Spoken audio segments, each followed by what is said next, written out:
All right. Hey, everyone. Hopefully you can hear me. Let's see. Yep, indeed. Welcome to a little bit more fancy setup for a new mini-series. I'm Josh Long, and you can find me at Evil DM Josh. And today I'll be prepping not for our usual Tales from Mauxferry, but instead for Dungeon World. We actually are doing this whole social distancing thing.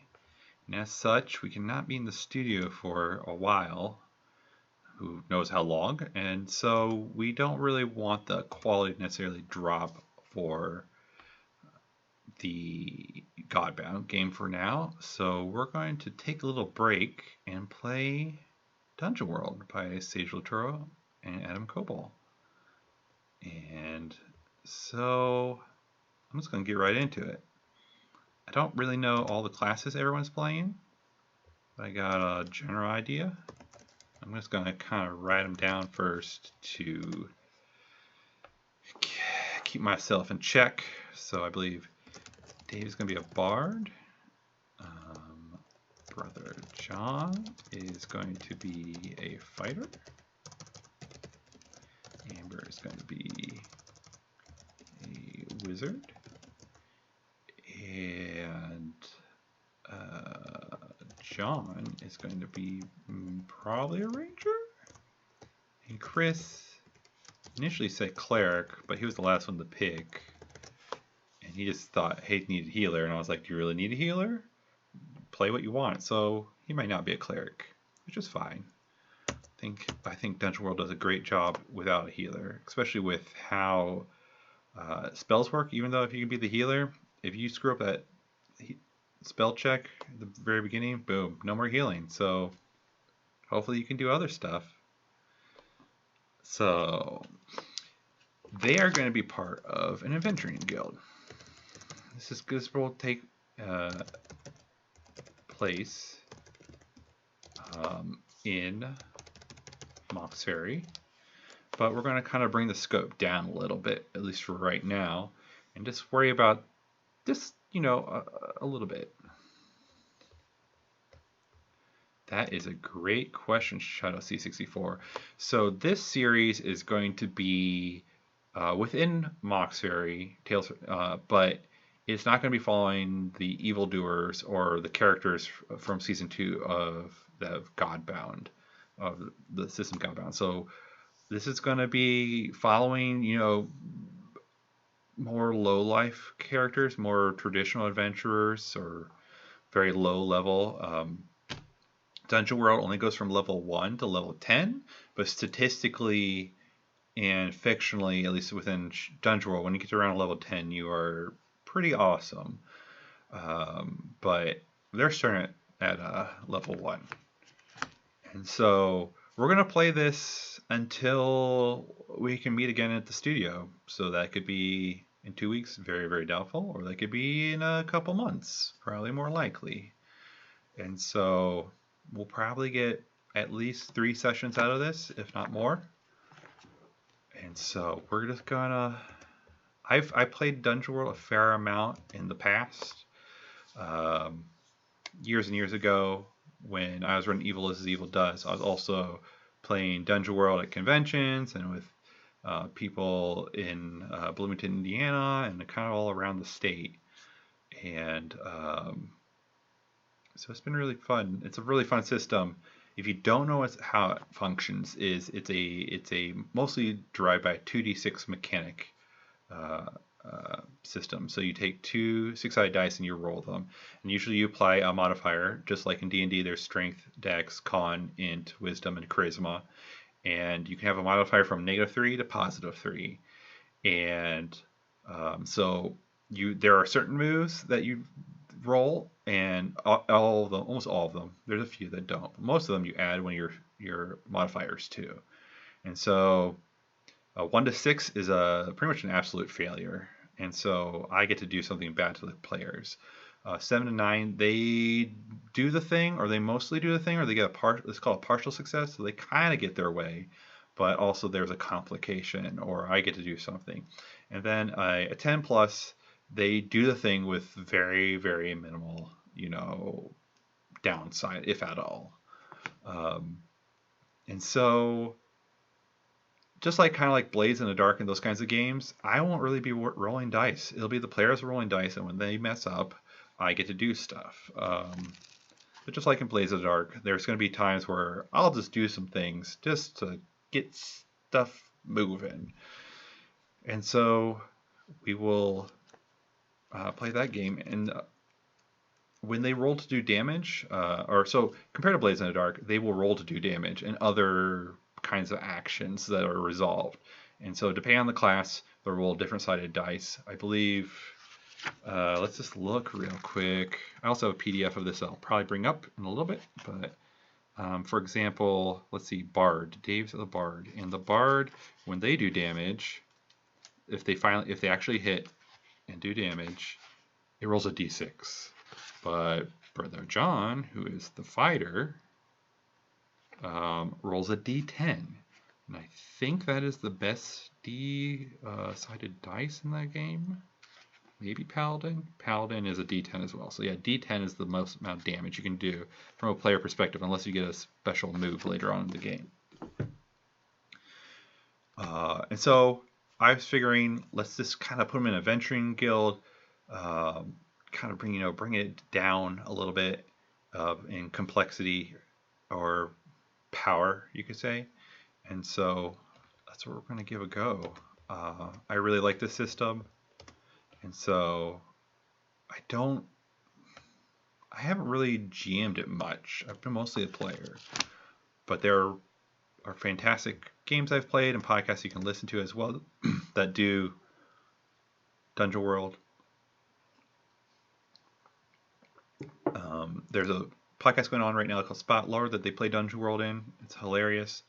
And there is a podcast called Friends of the Table where like the first, I don't know how many seasons they alternated, but every odd season they were playing Dungeon World, and it was very fantastic. Just the first season is pretty rough audio-wise, but once you get past that, it's pretty awesome. All right, so let's get to the task at hand. They're all part of a venturing guild, or a venture guild, adventures guild. And so this will be inside the Adventures District or Guild District. And they'll be they won't be the only people at the guild. I'm seeing this as a pretty sizable guild, so this probably has a few hundred members, if not more. However, just like everything else in Mauxferry, there's plenty of other competition out there. So they will, of the podcast, there's the podcast called Spout Lore, and the other podcast is called Friends at the Table. They're both very good. So I was saying there's other guilds in the place, and I'm viewing this more as like the very, very traditional fantasy. You're in a guild, you get quests, you go do the thing, you get paid, and there's other things along the way, right? And so I asked the players what the name of their guild is, and they still haven't told me, so we'll find out together tomorrow. But they're just members. They're going to be very low. The players are very low ranked. They are the second from the bottom because they are,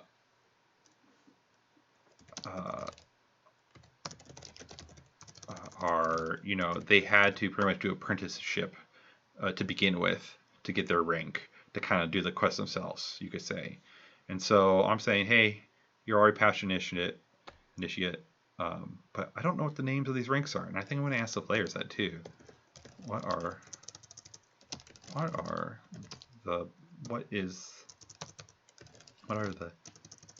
names of the bottom, second bottom, and third bottom? And depending on what they say, I'll figure out the rest. I'm guessing there's probably like 7 ranks.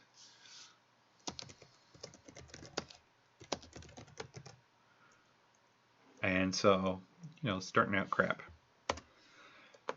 And has a few hundred members. And just because there are a few hundred members does not mean everyone's around all the time.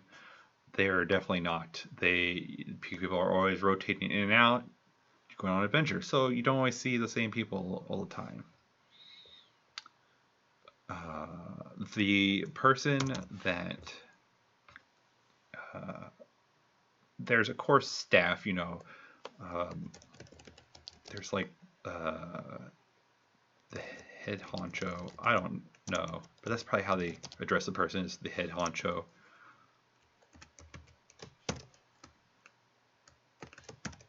Let's just do it this way. Boop. There's also the quartermaster. There's also you know, the front desk, because there's people that have to receive. You could say, what else could there be? I think there's two front desk, at least two people kind of work in the front. There's definitely a chef. Because I'm also viewing this guild, they have at least one very large building. That's 3 stories. I'll put this very large building with 3 stories, maybe 4. Let's go with 4. With 4 stories. Has a great room as soon as you enter. That vaults with a vaulted ceiling. It goes the length, the height of the building. So like even if you're on the first or second, third, or fourth floor, you look over and you know a whole bunch of shit could happen. So there's so I'm viewing this place as, you know, this is a place where we want to eat as well. You want to talk shop. You get your quests. You can also sleep if you want. You can rent out a room pretty much. And there probably is ways of setting up for, you know, meetings as well. So we probably need like the innkeeper, but maybe it's like there's the innkeeper. So, and then there is the, because there's, yeah, let's go with that. Oh, yeah. So 2 people for, there's a person working the hotel part. There's a person working the food. There's a person working general supplies. I don't think they have a blacksmith on hand, but they have a recommendation, of course, because people can be very finicky about who touches what of their equipment, especially when you get high enough level and you have magic items. And there's probably, I don't know, there's probably other people as well. I will ask the players. There's at least 2 other people.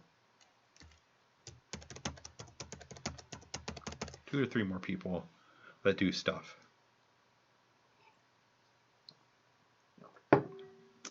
So the leader I'm just going to leave as the head honcho. And let's make up some names for everyone else.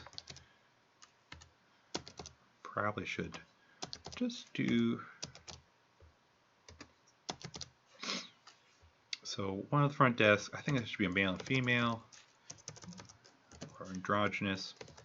Who knows? Quartermaster, the head honcho, don't know. The chef, let's do male. Quartermaster, female. And the innkeeper, androgynous. Don't know how to spell that.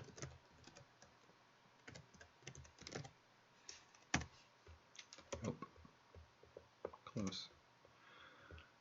What do you want to say? Oh, 1 word, thank you. All right.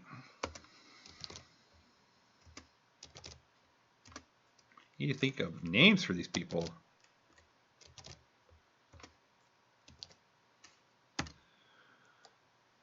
Quartermaster. Something with Binley. I like Binley. Binley Baggins. No.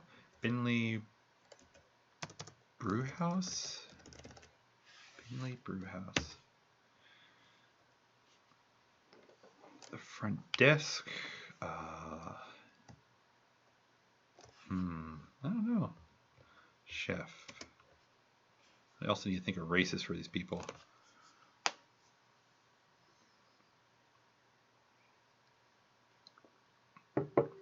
There we go. Let's see. Let's go with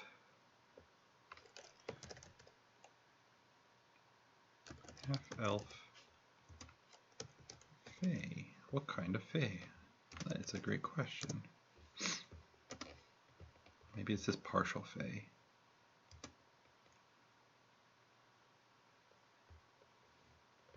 Show me fae.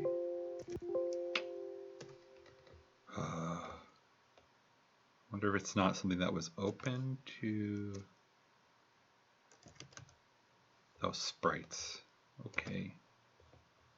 Okay. Not wild about those sprites.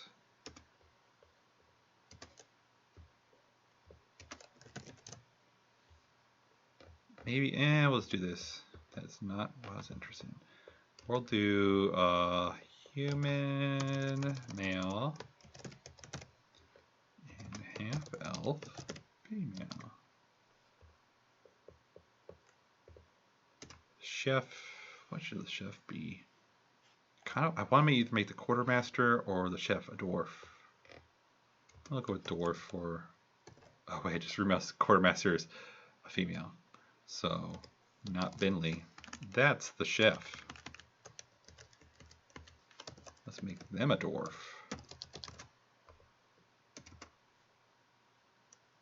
Let's make her a strong lady.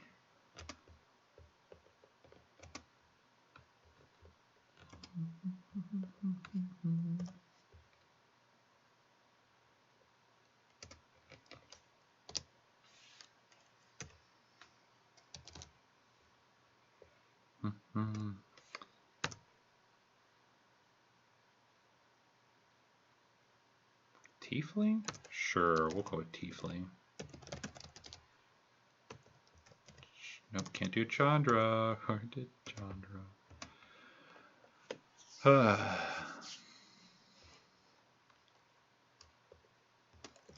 Female Tiefling names.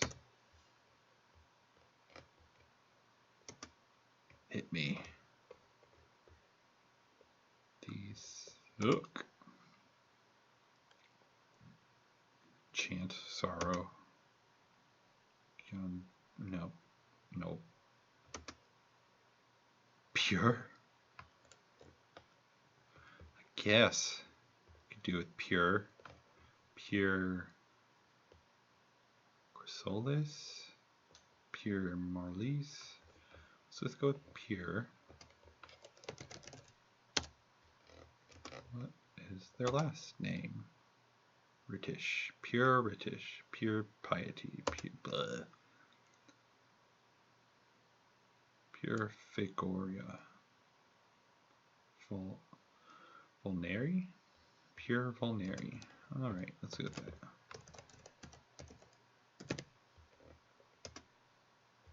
Vulneri. Alright, front desk. This is the hardest part, names. And then they're just going to rip me apart tomorrow. I can feel it in my bones.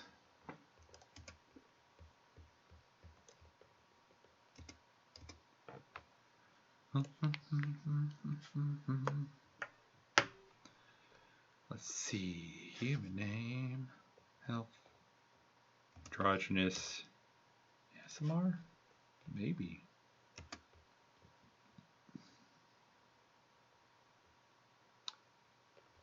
I could make one a goblin. No. Amber would pick a goblin tomorrow.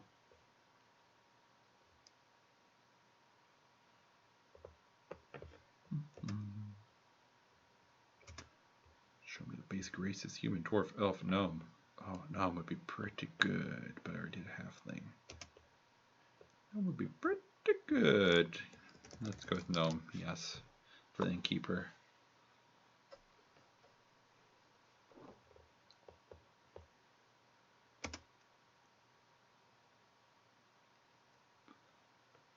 Male.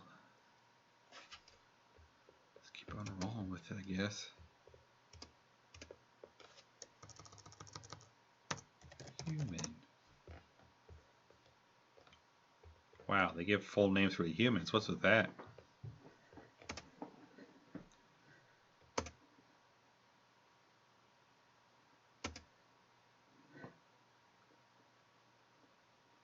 Stowe Warcloud. That's pretty good. He's definitely a young person. Let's go with half elf.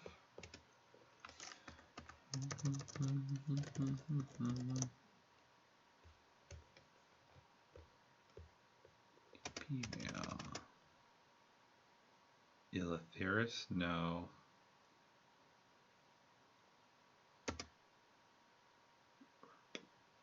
Arona?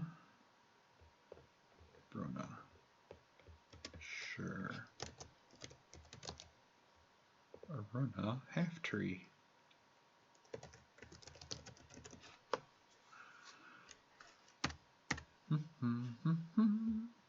And no.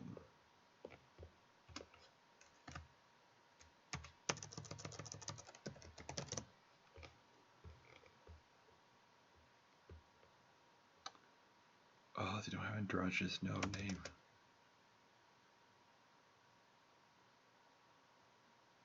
Let's call her Wednesday. Them Wednesday, right? Wednesday. Wednesday. Filibuster. Flipper. You know last name. Wednesday Roseman. Nope. Wednesday Kellen. Nope. Wednesday Sodri. Nope. Wednesday Volman. Nope. These. Ugh.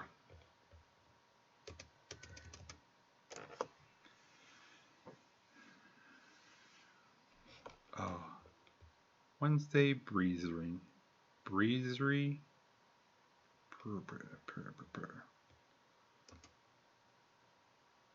Wellix. Wednesday Wellix.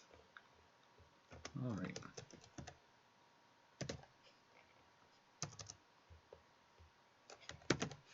Alright, enough about the staff.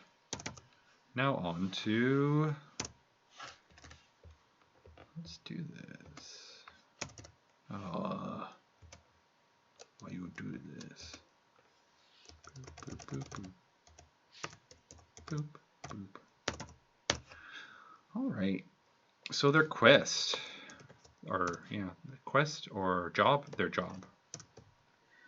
Because they go to the job board, of course.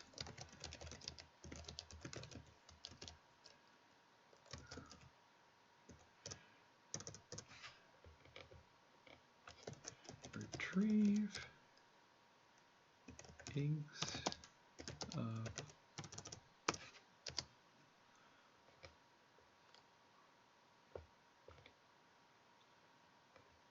of alright, so now they need to go retrieve eggs. I want them to go get eggs from a monster.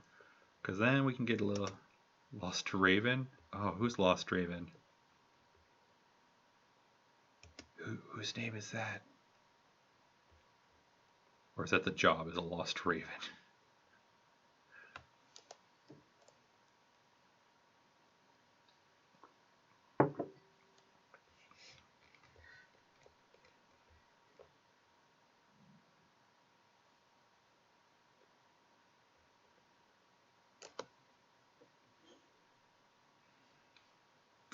Who lays? Oh, Molossia. Oh no, they'll not go. I don't know if I want them to interact like that. But I do want them something that's in a swamp. Oh, Dungeon World does have swampy stuff. Let's see if they have anything.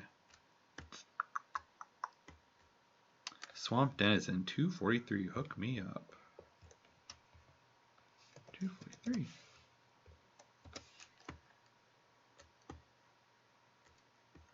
Black Puddin'.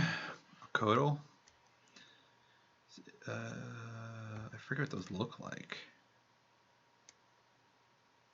Yeah. Crocodilian. Doppelganger. Dragon Turtle. Oh my god. That would be very hard for them to take on, though. Dragon whelp. Ik.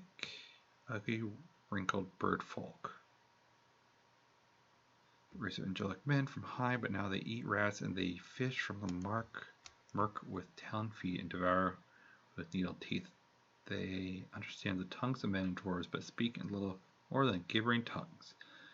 Mimicking the words they hear, mocking laughter. It's a chilling thing to see a beast so close to man. Oh, that sounds real good. Yes. I wonder if there's a picture.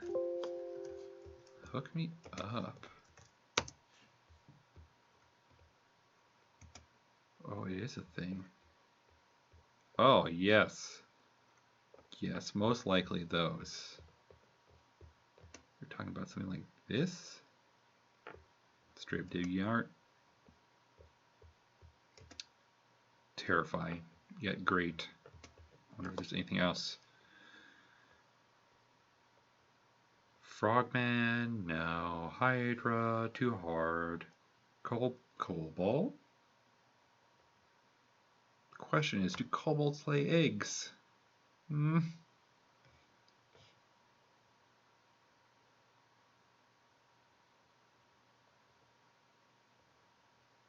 Or lizardmen?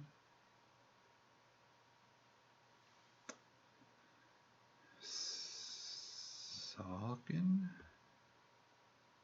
Medusa? Sauropod? Troll? Too hard. Will-o-wisp. Probably going with Ek. Less kobolds. Kobolds. Yes, definitely. That's what I was thinking in Shadow C64. Kobolds are going to show up as well. For sure.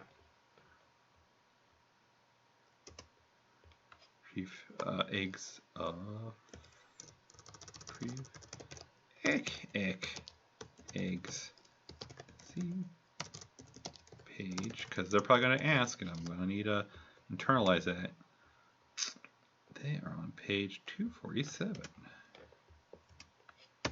247. I'll probably just copy pasta this for myself.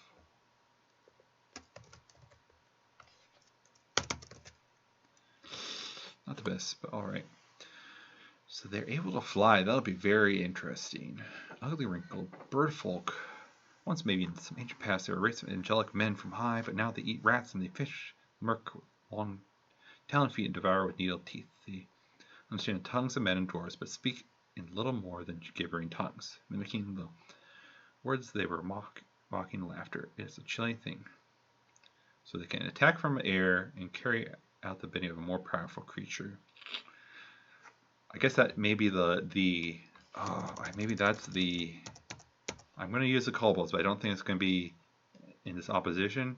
I think one of the complications could be who are they worshiping, or who are they doing the bidding of? Someone more powerful. So when things get really messed up, what are they going to do?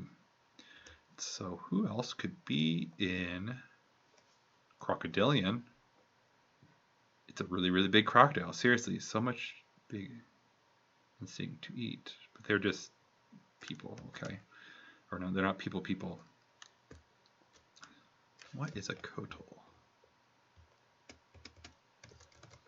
I want to say I should know that, but I don't.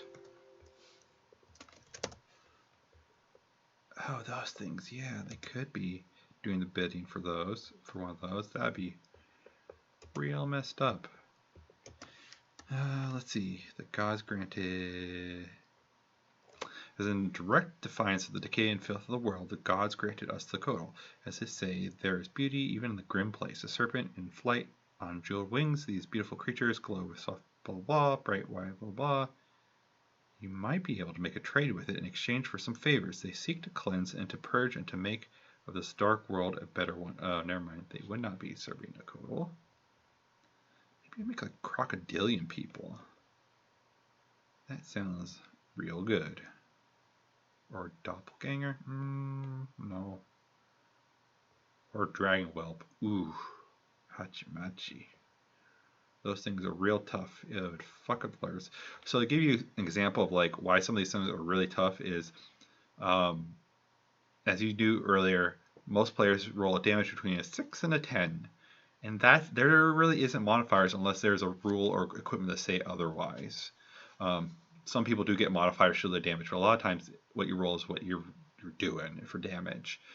And so when they say like armor 3, that's a big deal, because if you're looking at like a D6 statistically, you're looking at a 3.5, and 3.5 minus 3 is pretty much a 0, and on a 10 you're looking at 5.5, so you're doing 2 damage, and that's like statistically most of the time when they are doing damage, they're getting hit back, and a D10 plus 2 would freaking destroy all these people, because hit points are determined by your Constitution score, which is usually between a 9 and an 18. You can never go higher than 18. And I think the lowest number you have initially is a 9. So you're between 9 and 18, and you add between a 6 and 10 on top of that. And that's your hit points for pretty much the rest of the game. The only way to increase your hit points is by increasing your con score. And you can only increase your con score up to 1 point a level.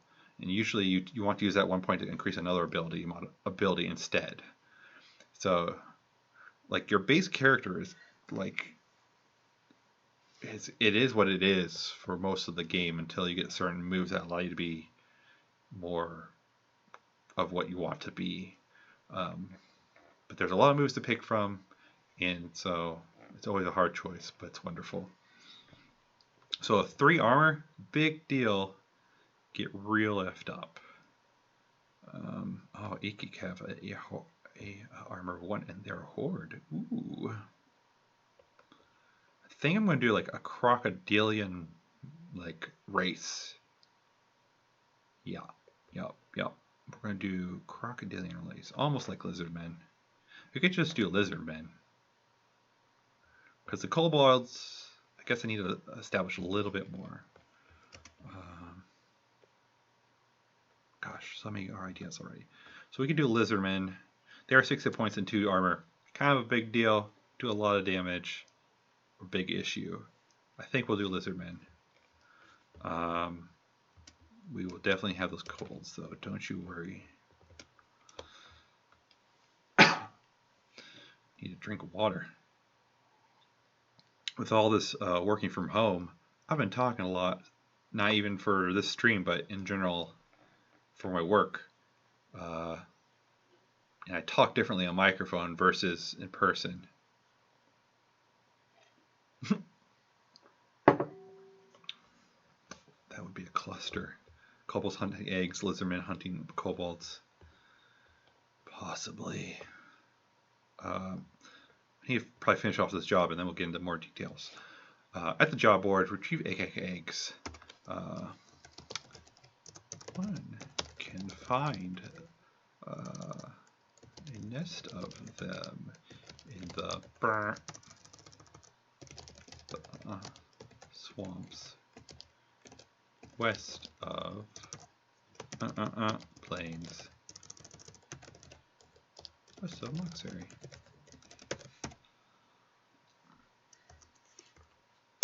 Boom. So we are leaving Mauxferry, which is exciting, but there's plenty of stuff. One can find a nest of, or there's been, I should say, there have been reports of them in the swamps. Swamps are west of Mauxferry, past the plains. Get any ideas for swamp name or plain name? Let's see if you do. While you do that, I'm going to add some more details.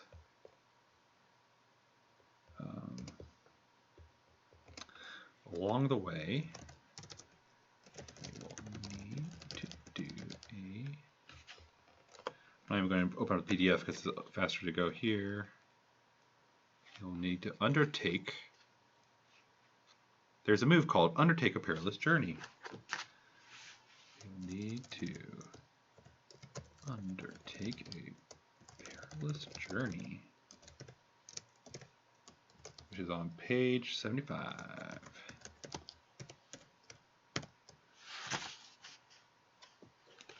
And so, depending on how they roll, so there's a quartermaster, a trailblazer, and a scout, and they all have to roll. Roll plus wisdom. So there can definitely be something that goes wrong here.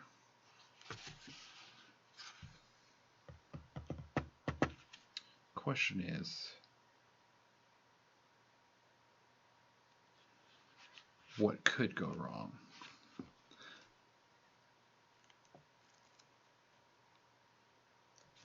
I think this is where the kobolds come in, on the edge of the swamp. Kobolds. Also, very small. Also, a shack. That. There's also, so I'm thinking like, if they roll really shitty, the kobolds get them. If they aren't, then they come upon this shack and they can get some exposition prior. A shack on the edge of the swamps. Lady lives there. Need her a lives there. What's her name? Matilda. No.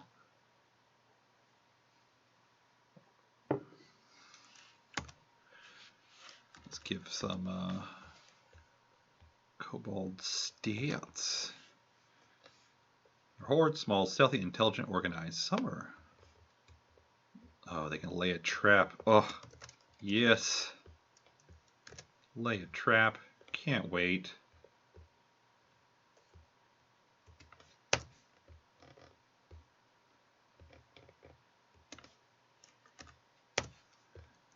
Yes, yes, yes. They're totally going to lay a trap.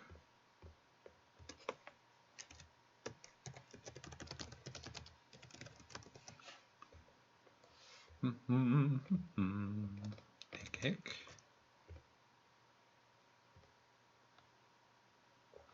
Need to like...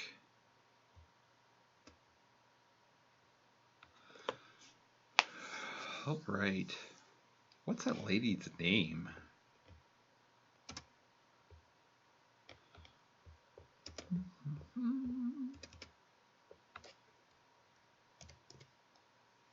Trap. They put a freestanding door in the swamp. Freestanding door. That's so good. That is the beginning of the trap. Yes. Yes. Very good. I love it.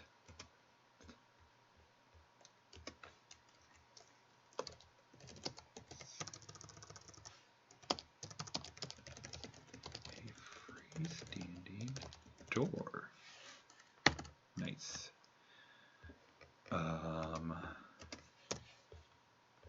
Let's see, what's the lady's name? I think she'll be a human, because, yeah, I want to go with a human. What her name be?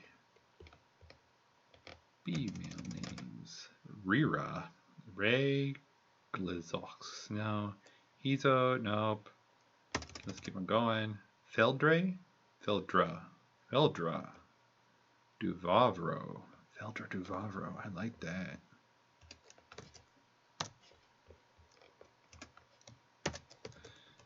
Feldra. Let's do this. Feldra.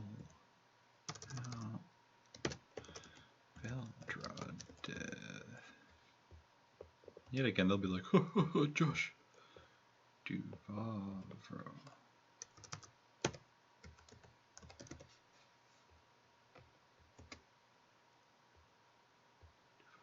Nice, nice, nice.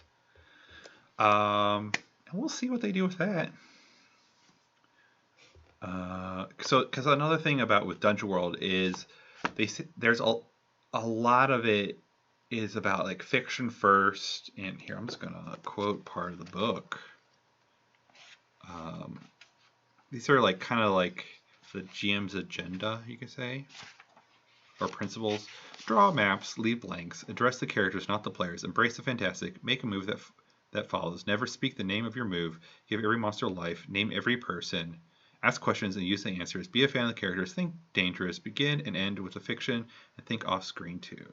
So I'm not really going to define all the NPCs, right? We're just kind of giving them their names, and we'll kind of just see how it turns out. I'm guessing um, for the swamp and plains, I'm just going to have everyone make them up, man. Let's kind of make it up. Okay, so yeah, they're going on a perilous journey. They're going to run into kobolds one way or the other. They're going to run into this lady at the edge of the swamp. And then they're going to get into the swamp. Ugh. They're going to run into Ekek. And if things go real bad, they're going to run into lizardmen. So, the Ekek live mostly peaceful lives in the servitude of the lizard folk, the lizardmen.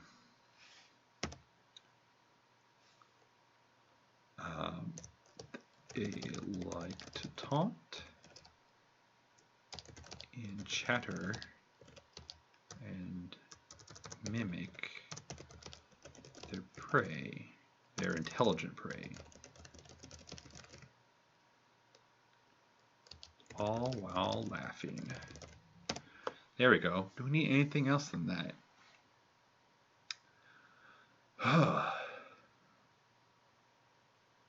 I feel like we don't, because we also take into consideration this first adventure.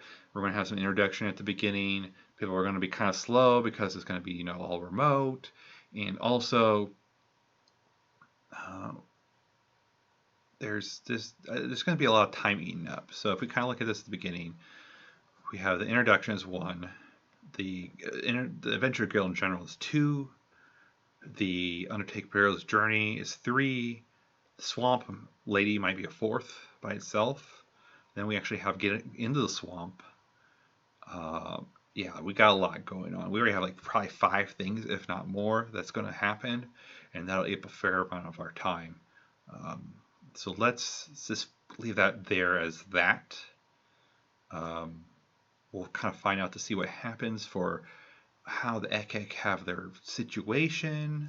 They're probably going to be up in trees. I'm going to say they have trees and giant mounds of mud burrowed out. Yeah, that's good. That's good. All right, let's type down these lizardmen folk. Stats just in case. Let's see. Launch an amphibious assault, ambush unsuspecting. Very, very much lizardmen. Very much how things can go way wrong. I.e., if there are so many 6 or lower rolls that happen, we're going to have some lizardmen show up, and then it's going to get real hairy. All right, so they'll need to take a perilous journey back. We probably should have something in mind for if stuff go wrong for on their way back.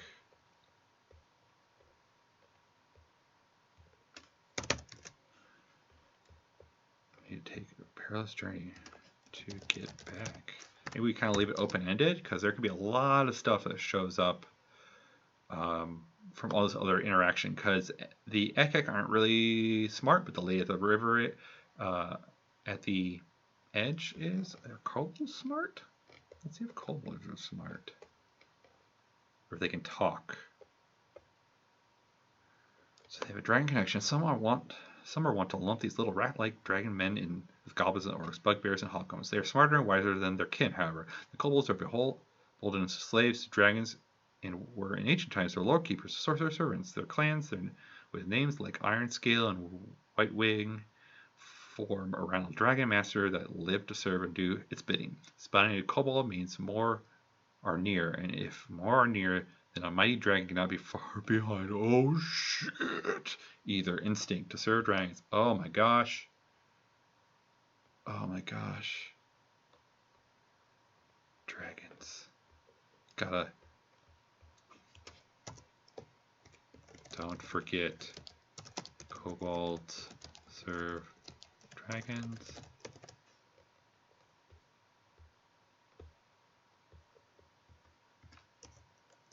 A dragon flyover? What? Question. What color's the dragon? Probably black, right? Because they're in a swamp. Black or green? Shadow C64. Black or green?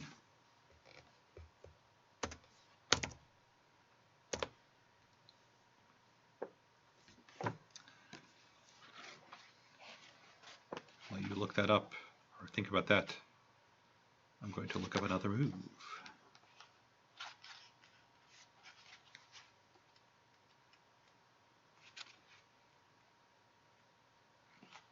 Green. Green it is.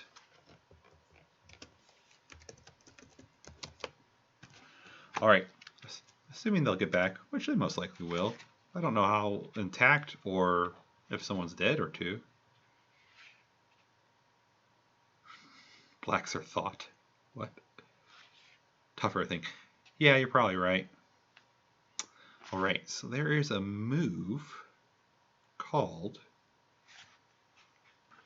Oh gosh. Carouse.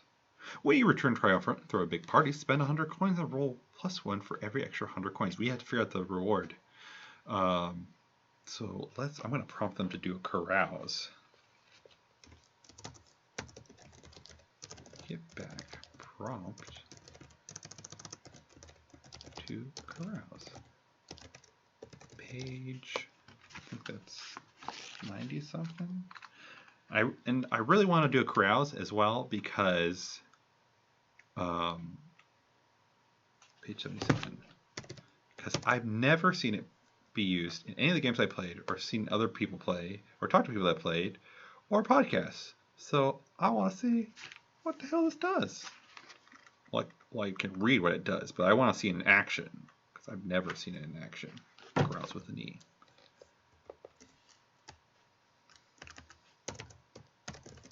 Friendly.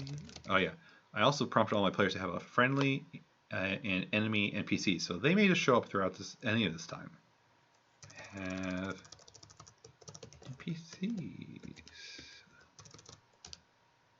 Have known NPCs show up. All right, so now we need to figure out how much they're going to get paid. Because the crowd costs 100, and I want to give them that opportunity. And it's either going to be, if everyone's internet's good, which is a slight question mark with Dave, there'll be 5 players. If not, there'll just be 4. And then next time, hopefully, there'll be 5. Oh, tag references. I'm going to look that up. I'll do that off screen. All right. So we need to look up the equipment. I need to know how much stuff costs. So I'll look up weapon tags. MO. Forceful. You can knock someone back a pace, maybe in their feet, and damage. And it says particularly harmful to your enemies. When you deal damage, you add N to it. Yeah, ignores armor. Piercing, it goes through. Don't subtract armor for damage. Messy, it does damage in a particularly destructive way, ripping people and things apart. Piercing, it goes right through the armor. When you deal damage with N piercing, subtract. Precise, it rewards critical strike. Use dex. Reload, stun, and thrown. Okay. So, most of the stuff is pretty cheap. Hunter's bow, 100 coin. Armor. Has armor's like weapons. Armor protects you and stacks with other armor. Damn, clumsy is tough. So what has clumsy? Scale mail and plate.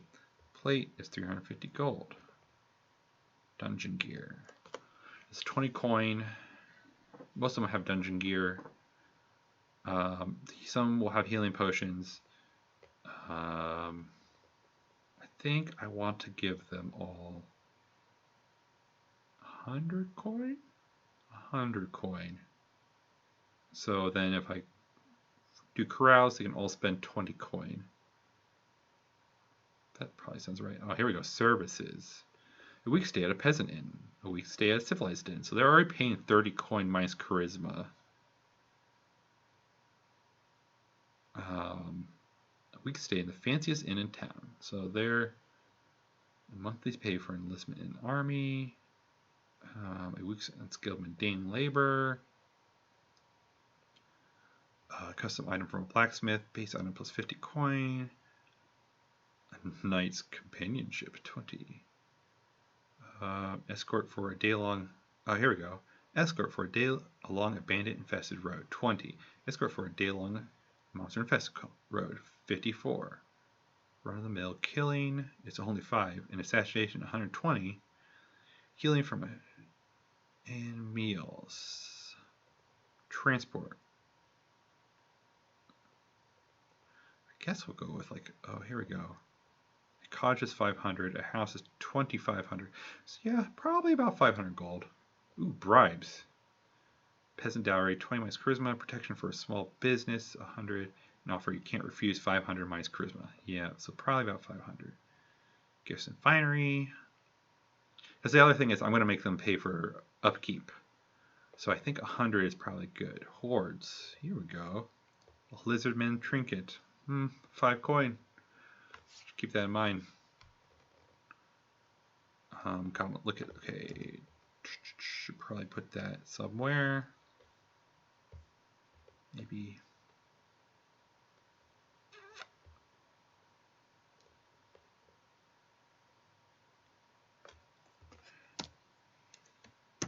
Reward 500 coin.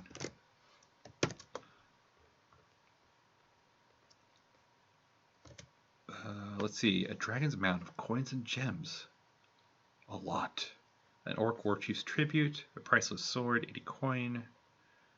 Magic items. Magic items don't even have cost, I think. I don't know. We'll worry about that when we get there. The burning wheel. Okay. I think we got it. I think we got this. I think it's going to be good. As you can see, there's a lot of open spaces for just seeing what happens. They're probably going to make fun of me. It's probably going to be awkward from a technical perspective until we figure it out. Need that name too.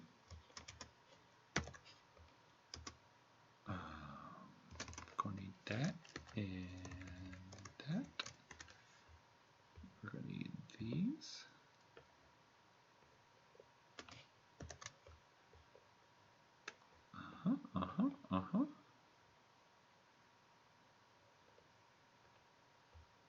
Okay. All right. I think that's it. Should be enough. If not, I think there'll be plenty of stuff that can go awry. No. Oh, that's a great question. We are going to record this and stream this. I got a Zoom Pro account, so everyone's going to be streaming in. We're going to be streaming this Saturday, 6 p.m. on the Don't Split the Podcast Network's Twitch, like usual. It's just we're not going to be doing Godbound. So we'll have a slightly different overlay. But no, definitely come and watch us this Saturday. And just set your expectation is we're not only going to be in the same place, so our audio and video quality for some of the people around the virtual table may not be as great as what you're used to. But no, absolutely come hang out, come watch. I don't have a tithing system set up, but if you do cheer, I will figure something out for the people to be able to use. But no, we're definitely going to have everyone come and play. It's just our audio and video quality for some of the players might not be what you're used to. But definitely will record it like usual and put it up on YouTube afterwards. Those will be all local from the machine I'm on at home. Which, yes, I am at home. I just brought the backdrop from the studio to my basement. I think that's it. I'm very excited to play this. Like I said, I don't think I've ever really ran it. I've only played it. Sacrifice the stream if you need it. We'll find out. But thanks for hanging out, and I'll see you all tomorrow. Can you believe it? Tomorrow.